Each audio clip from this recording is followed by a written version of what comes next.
Alright, everyone, time to take a look at the second episode of the day, which is Legends of Yesterday. And yes, I know this is part 2 of a crossover, but I will be reviewing part 1 when we get to reviewing The Flash, okay? So there you go. Anyway, here we go.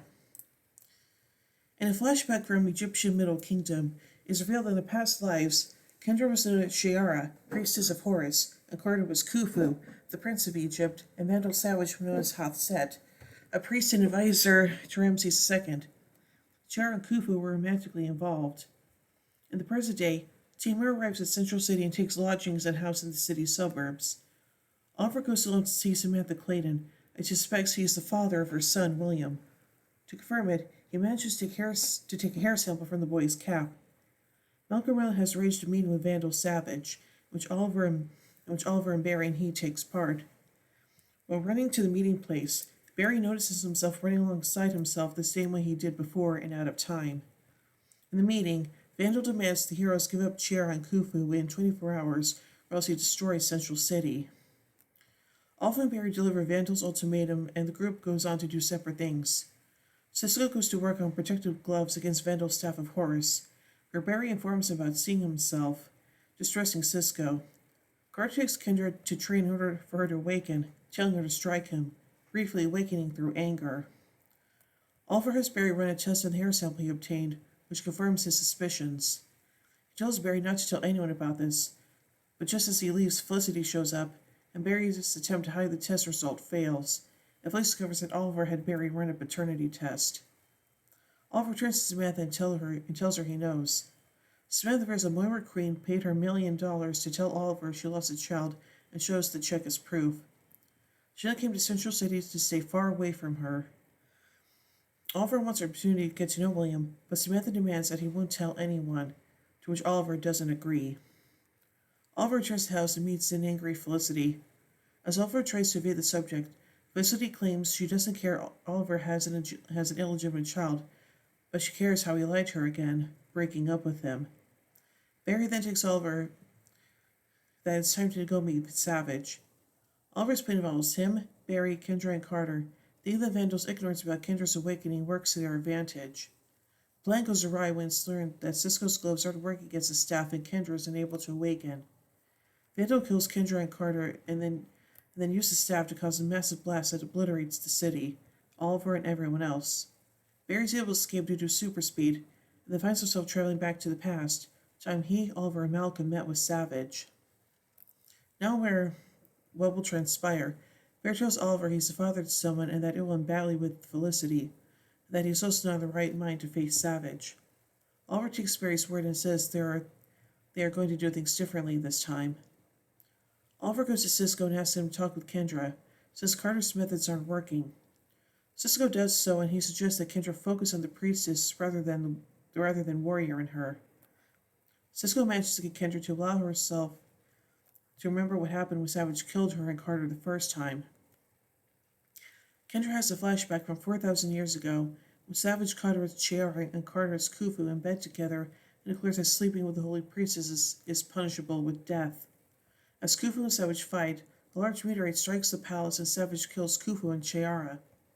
Savage then declared that his anger is everlasting, that the cycle will never end, thus becoming immortal.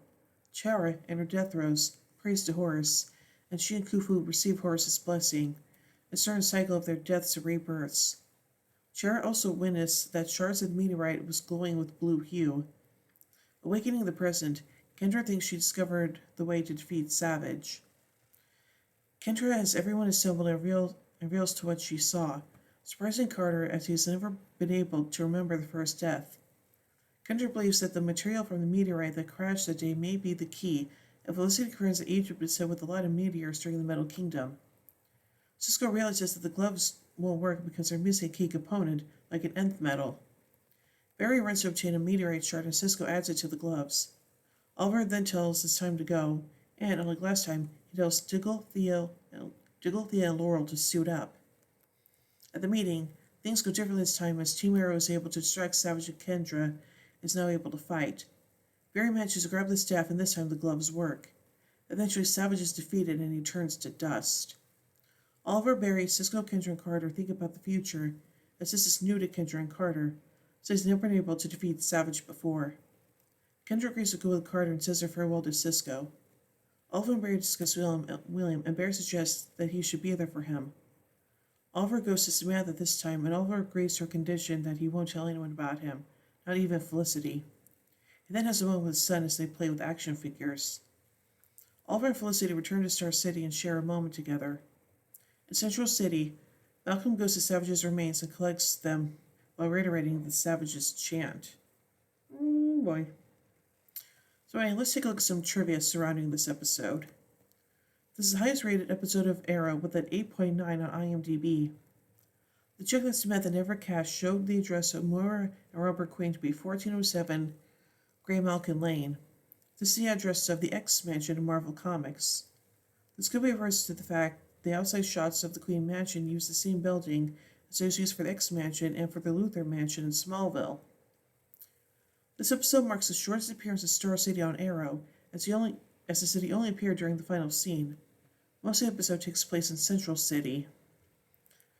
This is one of the only episodes of Arrow before season 6 that doesn't feature the flashback storyline at all.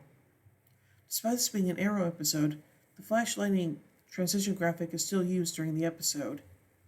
This episode is included in the Flash Season 2 home release. The title of this episode likely refers to the fact that Barry traveled back in time to the previous day after Vandal Savage destroyed Central City by unleashing a devastating energy blast from the staff of Horus. When arriving at their temporary base, Thea mentions also seeing a movie with a bunch of superheroes in a farmhouse, probably referencing Avengers Age of Ultron, with Avengers hit up briefly in Hawkeye's farmhouse. The location used as the hideout is the same farm that served as the Kent farm in Smallville. Jurgens Industrials is named for DC Comics artist Dan Jurgens, who is especially well known for his work on the Superman comics. Barry running from Savage's blast that destroys Central City is a reference to a scene from Justice League The Flashpoint Paradox, where Barry runs from a similar blast in the movie created by Aquaman's Captain Atom-powered bomb. Ooh. And now finally, let's take a look at some goofs. When Carter's about to train Kendra, and as they send Cisco away, the donkey can be seen escaping its enclosure in the background. Moments later, the donkey is back where it belongs. In order to digitize the Betamax tape, one will need a Betamax player, which is in order to be seen when Felicity gets Aldous Boardman's tape about Savage. When Carter and Kendra have a short exchange, it's in Greek, but the translation doesn't make proper sense. He asks, Kata Levanus, I'm sorry if I mispronounced that, do you understand? And she answers, Dichome, I do. In reality, it should be translated to I accept, because the only context in which that would translate to I do is as a response to a marriage proposal. In Greek, there's no such response as I do in that context, only yes. Interesting. So overall, yeah, like I said, this is part 2 of the crossover, so when I get to reviewing The Flash, I will be reviewing part 1. So again, it was kind of confusing, but hey, there you go. So yeah. Overall, I really do like this episode, and yeah, let's just say I'm happy that Barry changed things around so that Felicity didn't break up with Oliver and stuff, so yeah. So overall, I give Legends of Yesterday 4 arrowheads out of 5. Well, anyway, tune in a bit as we take the final episode of the day, Dark Waters. So, until then, in the words of Oliver Queen, you have failed this city.